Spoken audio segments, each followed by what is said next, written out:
Welcome to Surgeon Syndicate. If you're paying attention, you know that you only make money when you work. It might be great money, but it's dependent on you. The information on this podcast will help you solve that. We interview experts and provide analysis into financial freedom through commercial real estate. Why? To help physicians like you thrive. Let's dive in. Welcome back to Surgeon Syndicate. This is your host, Dr. Michael McManus. We're here for the second half of our conversation with Dr. Alex Tam. Alex, welcome back. Thank you so much for having me back. If anybody out there missed the first half of this conversation, please go back and listen to it.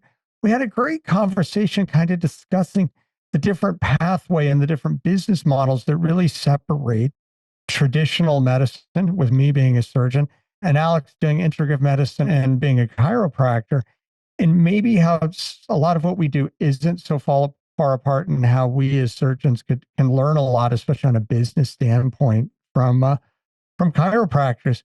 And if anybody's listening who felt a barb on that, there's no barb intended. I love these conversations because I learned so much from them. All right, so Alex, we talked about on the last show that you were working 60 hours a week. You did a lot to expand the capacity of your practice by training other people to fill in, so you didn't have to be there 5 days a week. And then with that, you broadened your financial security, your income, with some real estate investing. Tell me a little bit more about how that journey because this is kind of a scary step. It's one thing to train people in what you're already doing, but now you've been through all these years. You're the expert. You're training people in your practice. You're the dude. And everybody, your patients think you're the dude. Your employees, you're the dude. And maybe I got the dude out of that. If anybody's watching on YouTube, I decided today I'm going on vacation. So I have my background as in Telluride, but I'm not really on vacation, but we're going to use some dude terms here. But now you're jumping off into something that you're not the expert, that you're not the final answer there. Tell me about that journey for you. Yeah.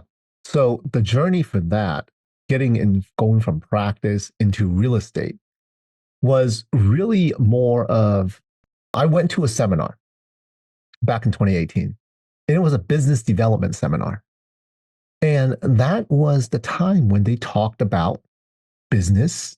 And then towards the end, they said, well, for all of you guys who are in business, what do you do with your investments? And we're like, well, I 401ks, IRAs, I don't know. I'm single family.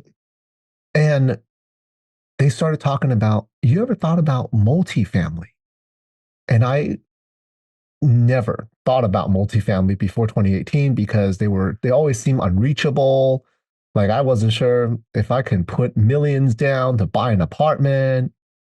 I didn't know how to operate one, but there was something called a syndication.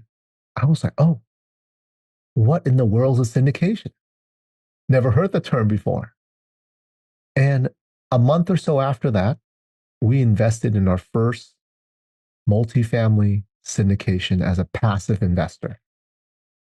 And when that happened, we were starting to get checks in the mail. And then eventually it got direct deposited. Went to direct deposit eventually.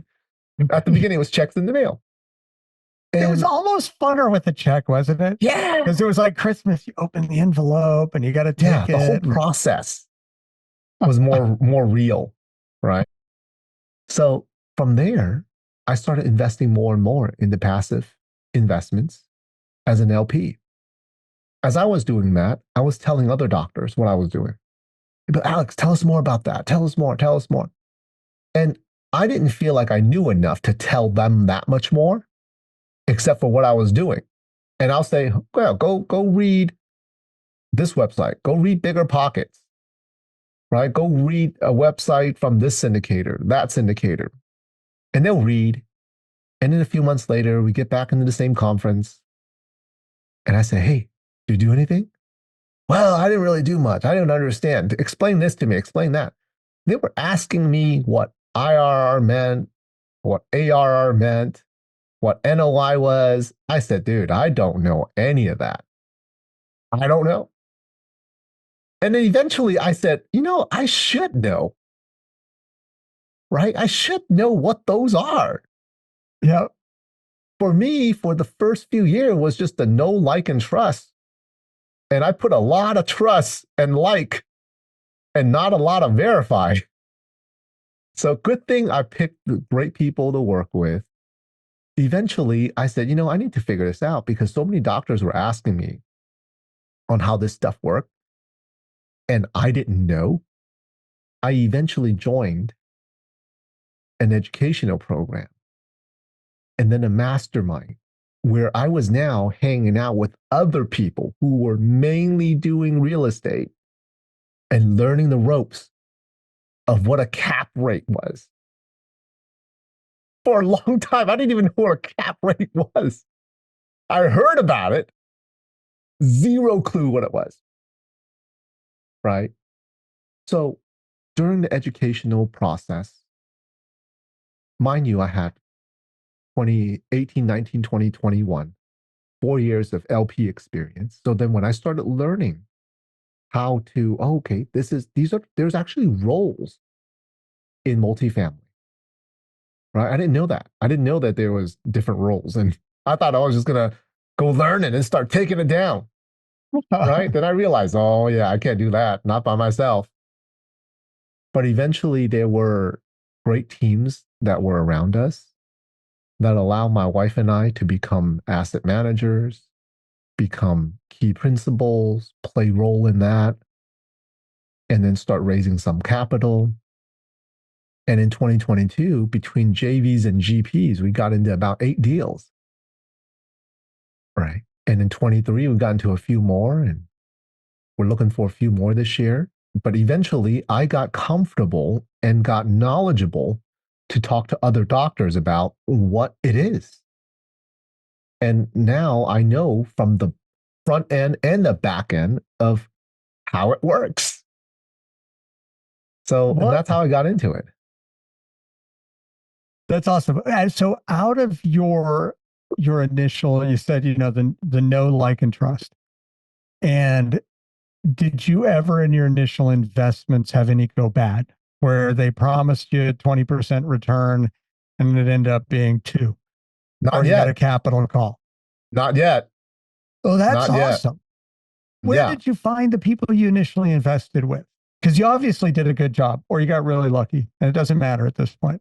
Right. So initially, the conference that I attended was the 10X conference with Grant Cardone. Okay.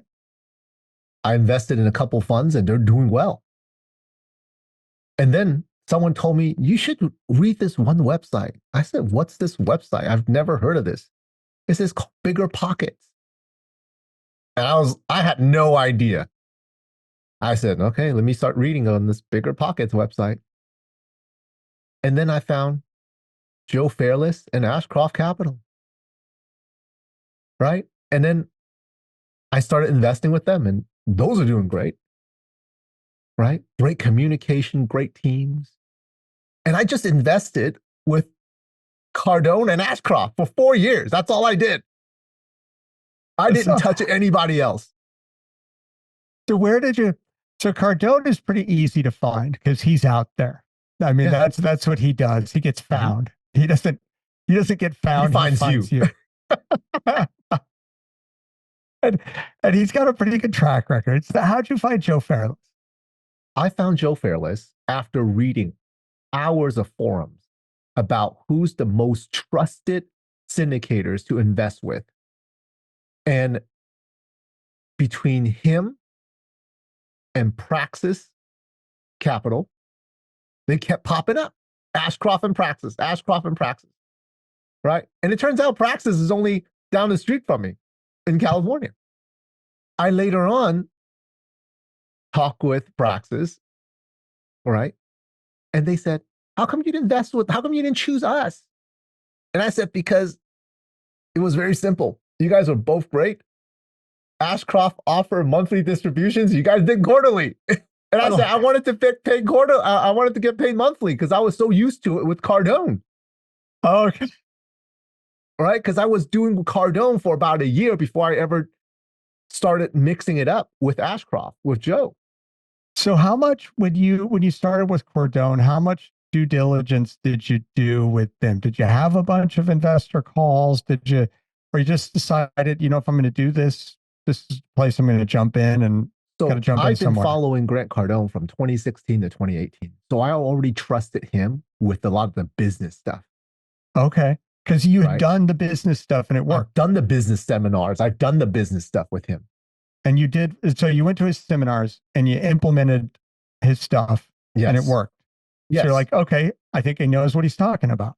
Right. And then when I heard about the syndication stuff in 2018 for the very first time, in the room and then the conference were a lot of real estate people. I was shocked at how many real estate people there were. It makes sense now.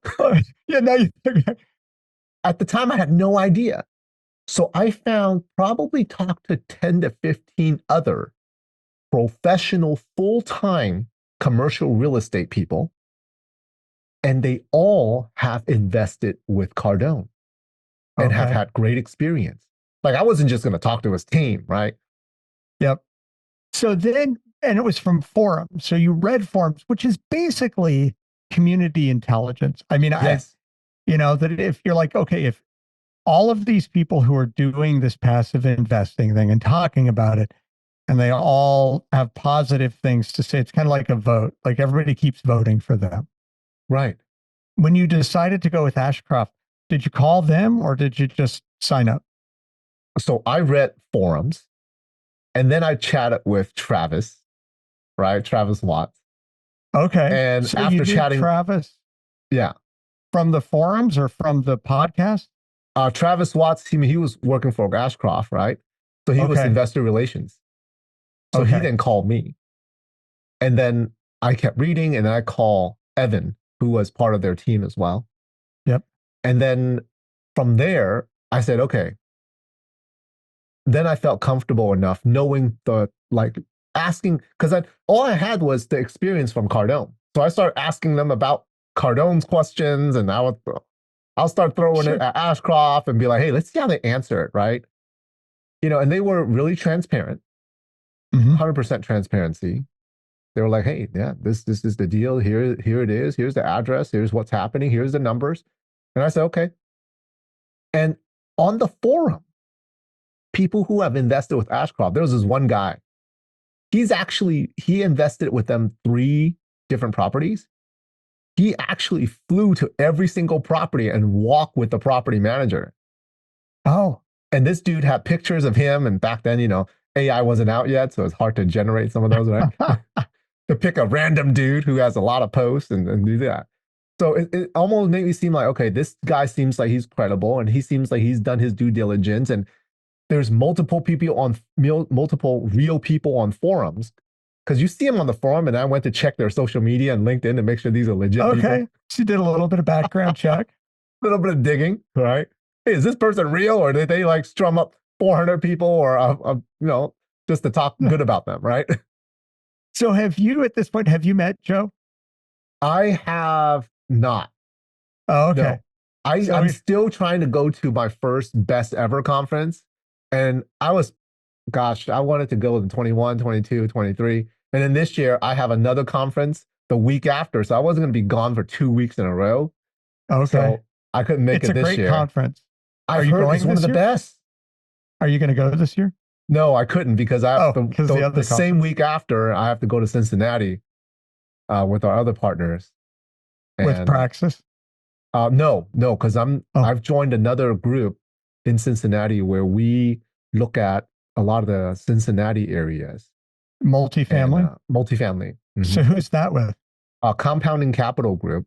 It's me, another person that we met in the mastermind, JD Belakar, and then our other partner, Jason Bayek. Okay. So, it's funny when you say Cincinnati because like my whole direction, because I was really in that same multifamily. And then when I got introduced to Ash Patel, who is one of the hosts on Joe's podcast, who's from this whole Cincinnati thing with Joe. Yeah. And all of a sudden I'm like, this is so much fun and so much cooler.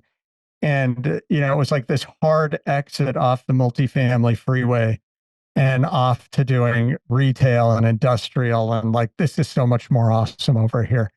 Um, and so like, it's funny, the number of conversations where I'm like, wait, how did you get to Cincinnati? We got introduced some totally different direction. Yes, So, yes. And industrial is something we're looking into now as well. okay. And I'm actually interested in some industrial. So that's awesome. So tell me what you love about industrial. Industrial so far, what I have seen is, I mean, the triple net, that's very attractive. The fact that, hey, I mean, in our medical building, we have to take care of our own stuff, right? It's Yep. not like the owners come and take care of it. In industrial, with a good sized space, people are less likely to move out, from what I hear, right? It takes a lot more to pick up and move. Okay. It's not just like a couple beds and, you Yeah. know, Well, the short-term industrial lease is 5 years. right. Right. I mean, when I sign lease for my office is at least 5 years. And you get to industrial and the amount that they spend to set it up, you're Yeah, you're usually a huge. 10-year lease, or a long lease is a 20 or 30-year. Right. Right. So So we like that. We like you're that. not It seems like, releasing every. yeah, yeah, yeah. And it seems like the cash flow is great as well. Mhm. So yeah, that's and that those are, one thing haven't really dove into yet is the cost segregation and tax savings. I don't know anything about that yet. Maybe Oh, you can shed some light on industrial cost segs versus multifamily cost segs. I'm not going to say I'm an expert on this, but uh, it's using a cost seg person. It's really the process is the same, and just bringing in the cost seg expert. Probably the difference is when you get if you just have a warehouse, it's basically a giant empty shell with a concrete floor. Mhm. There's not going to be as much, the cost seg may not be as heavy as an apartment building, because you're not dealing with blinds and stoves and Right. that kind of, and those things that depreciate differently. But Right. there typically is still some, because most industrial isn't just a blank shell, that there's some office in it. Even a pure warehouse has a little bit of office, Mhm. and so there will be some stuff.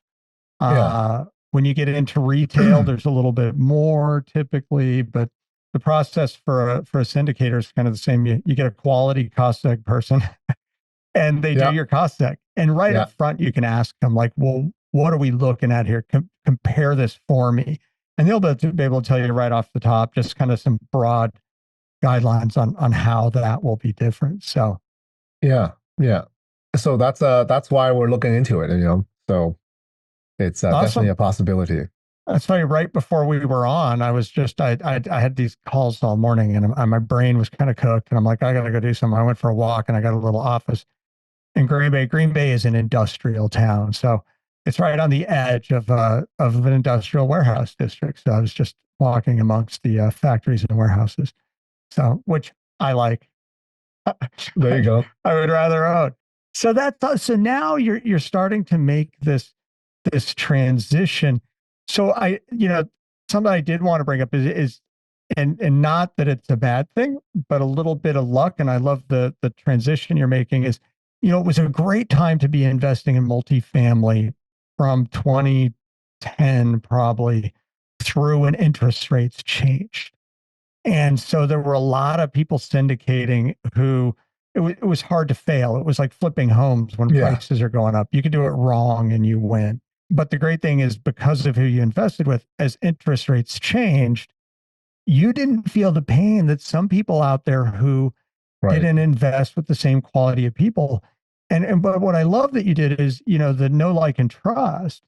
Because if you look and go, okay, what's it going to take me to understand syndication, to understand managing an apartment building? That was a much longer term thing to figure out.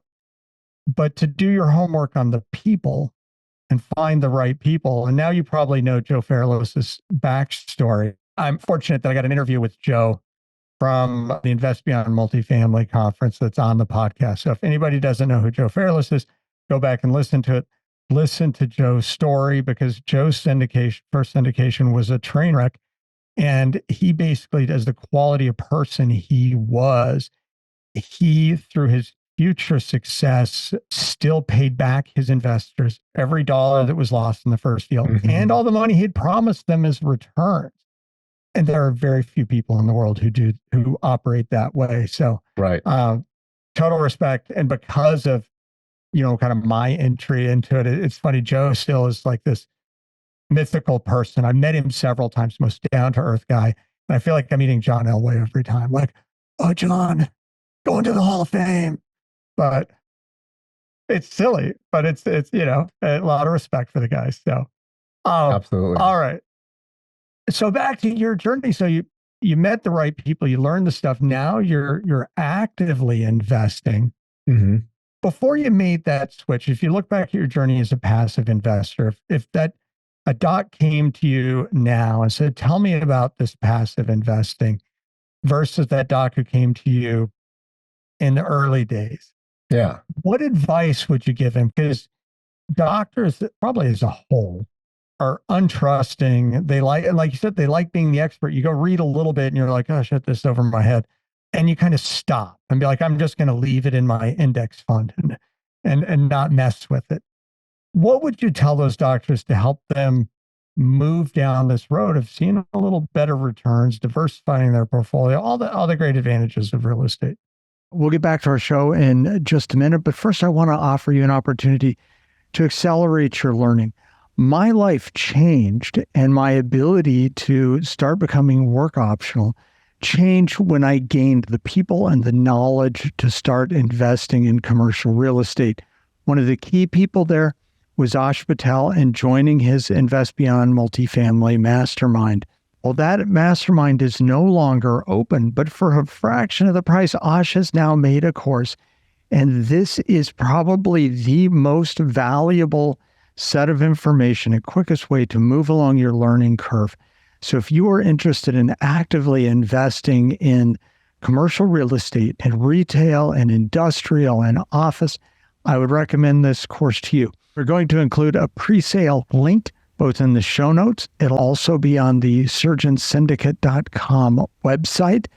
And in your checkout, it'll save you another 1%. I know it's not a lot, but every little bit helps if you use the discount code Mike1487. If you're not interested in investing actively, give us a call here at Fortress Capital, and let's talk about what your goals are as a passive investor.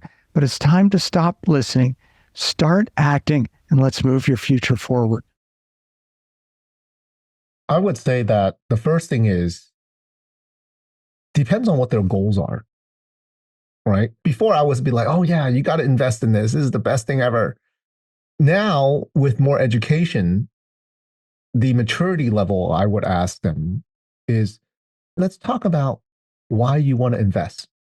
Let's talk about that first, right? And we've heard, well, I want to eventually get out of my work. Oh, okay. Or I want this to pay for my daughter's college. Or I heard that if I can invest this and get a few $100s a month, that'll be a car payment. Right? So it's like, okay, why do you want to do this? And really, before even talking about the investments, I want to know them as a person to make sure this is the right thing for them. That's the real key thing. And then setting expectations, right?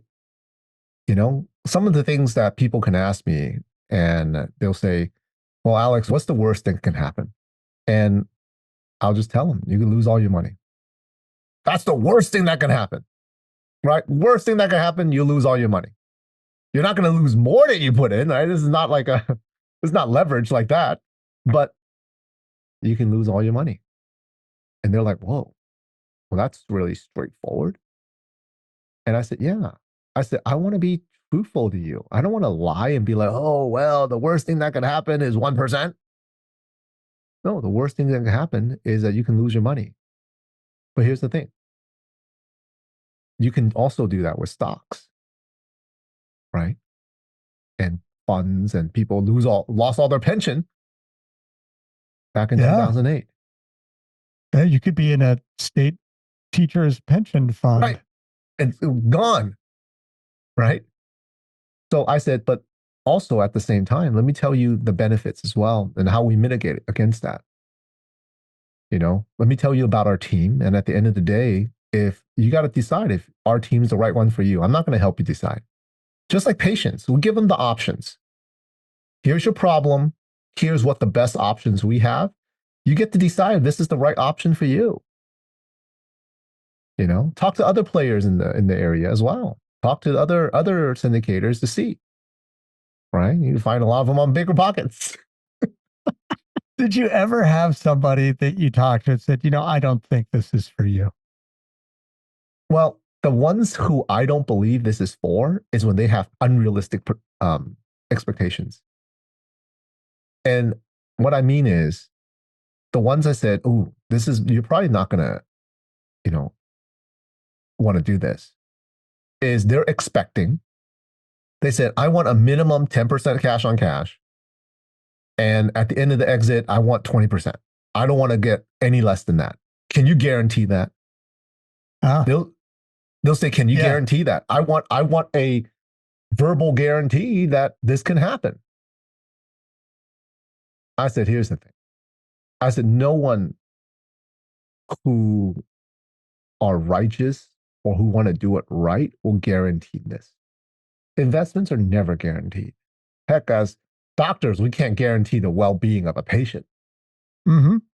Let alone you're trying to get me to, guess what the guarantees are going to be. I said, this is our track record. This was what we're predicting. If these numbers hit, best case scenario, right?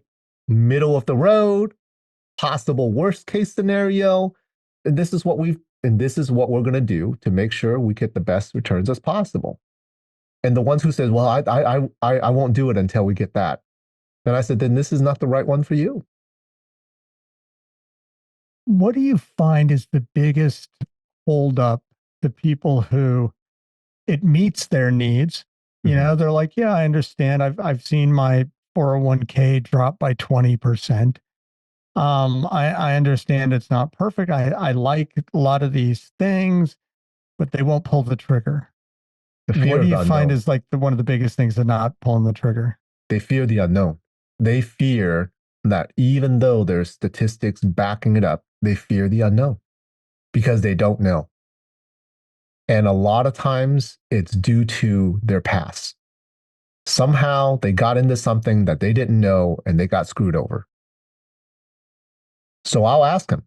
I said, it sounds like even though this is the right thing for you, and even though it sounds right, the statistics back it up, but you still don't feel like this is the right move. Why do you think that is? And they'll be, oh, well, I don't know. I don't know if they got all the information. Da, da, da. And I'll ask them, have you ever done something where you weren't 100% sure of? You had the data, you got into it, but then it ended up really bad and you lost your money? Mm-hmm. And 80% of the time, they'll say yes. A bad experience has haunted them. And now they're very, very careful to the point where it could be a little bit of self-sabotage for them to see the next opportunity, right? They start thinking about all the bad things that can happen because it's happened to them before. It's like a bad relationship. I mean, it's a good point. Like, you meet somebody who had something particular happen in a bad relationship. They don't want to be in another one. Like, I'm just not going to do that again. Yeah. Even though everything lined up, I just don't even want to get into another one. It seemed great. The person's great. Everything's great. Yeah, but the last one screwed me over so bad, I don't want to get into another one. That's interesting. Well, I guess that person, that's a psychological battle. And I think as a syndicator, as an operator, that those are just some, you let them go. You let them go. You don't want to convince you. I mean, that's always one of the things I tell people. If it feels like they're trying to convince you to invest, that's might be a little bit of a red flag. Yeah. That you let them go. I mean, I always I want to figure out why, right? And I'll say, hey, if this one might not be the right one for you, why don't you do this? I'll still keep you on the investors list. You get the newsletters of how this one performed.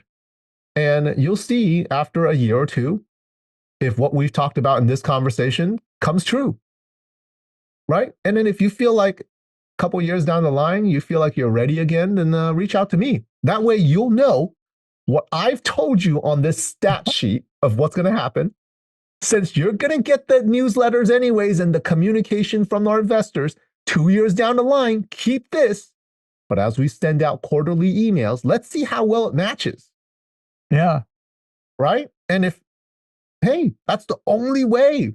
So what if you're 2 years behind? It's okay. How many calls does it usually take before somebody invests? Do they call, have one conversation, they feel good, or is it all over the place? Do they have like 10? It's all over. It's all over the place. Some people I'll tell you this. We've met people that have seen me at seminars, other doctors, and then 3 years later, out of the blue, they called me, Alex, I've been watching you on social media. I'm ready to invest. It's just like, wait. And they'll say, I don't know if you remember me from 3 years ago. A friend of a friend introduced us. But even then, we still have a few conversations. I'm not going to be like, oh, well, you're ready to invest. Well, yeah, just wire me over 100 grand and we'll pop into a deal. I was like, wait, hold on. How do I know you again? How do we know each other? I want to know a little bit more about you. I still want to know what your goals are, right? I want to make sure this is the right thing for you, that expectations are set correctly. Well, that's the know, like, and trust, though. That's that know, like, and trust. I am making sure that you know, like, and trust and verify me before you just throw money at you. That was how long it took. 3 years of watching your social media to go, he hasn't changed. He's consistent. Yeah. I think he's real. I keep seeing him at seminars. He must be all right, Yeah, it's not going to be the first time. That's like saying, how long does it take for someone to say yes to getting married? That's interesting. It's funny because I know some docs who are excited and they're like, hey, I want to jump in on this. And then they won't pull the trigger. And it's a lot of different reasons. But I think, what I tell people is make a bunch of phone calls, talk to a bunch of different operators, watch their stuff. But if it's something you think you want to do, you don't have to throw your money at it right away, but keep learning. And I think there's a lot of benefit to learning to more than, listening to podcasts is great because especially people listen to this one. But I agree. Reading books, all that. But when you engage with people, I think it means more. And there's it's like test driving a car. You can read about cars, but until you go test drive it, and that's kind of the calling operators, test driving their story and just talking to them about it and feeling, are you comfortable talking to this person? Going to conferences and meeting people in person and, that getting that deeper in. And some person, it may take them 3 years of doing that, but for that guy who you talk about, there's probably 10 or 100 who just kind of did the first couple steps and then stopped. Right. And then 30 years later, they're looking at their retirement and they're like, I wish I would have done that. Yeah. Yeah. And so I think that is just like don't stop. If you think this is something that's good for you, and it is for most people. I mean, if all of your money is just tied up in the stock market or in your 401k, I really believe strongly in diversifying that into some different stuff. So just keep walking down the road until you've learned enough to be comfortable with it. Right. Right. I mean, you got to immerse yourself with it, right? Yeah. I remember I heard a quote from Denzel Washington. He says, you hang out in the barbershop long enough, sooner or later you get a haircut.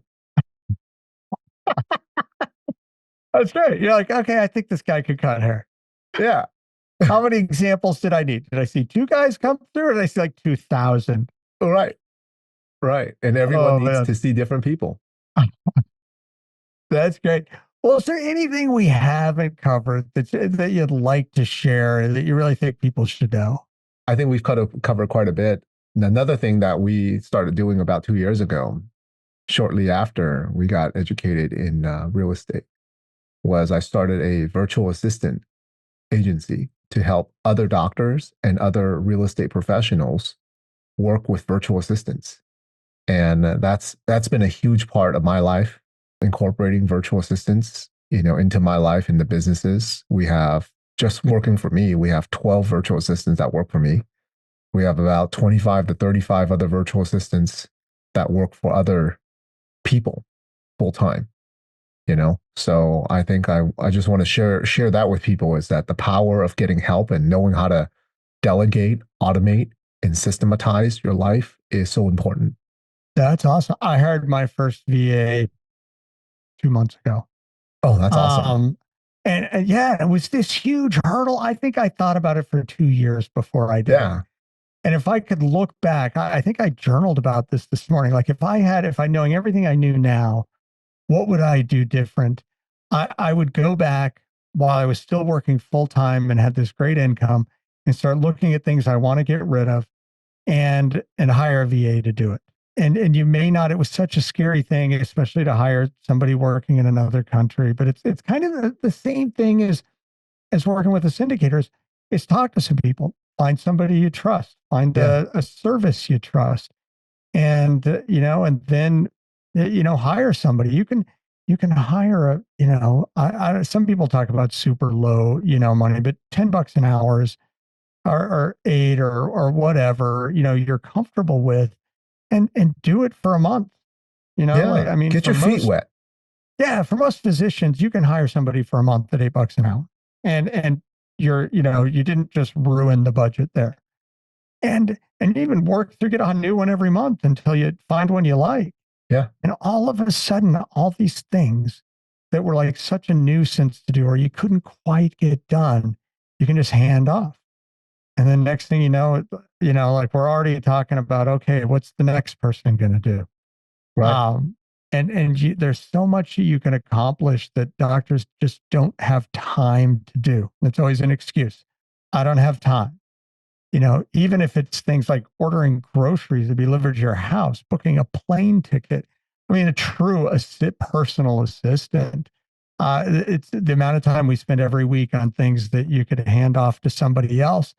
And the way I look at it now, what I tell people is, if you make more than you have to pay that person, it's a good deal.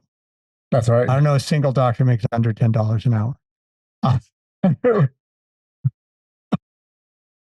And to have somebody do all these tasks for you to free up your time that is worth so much more. Yeah. And the part that for me is I still have this like, oh my goodness, what I'm paying this person.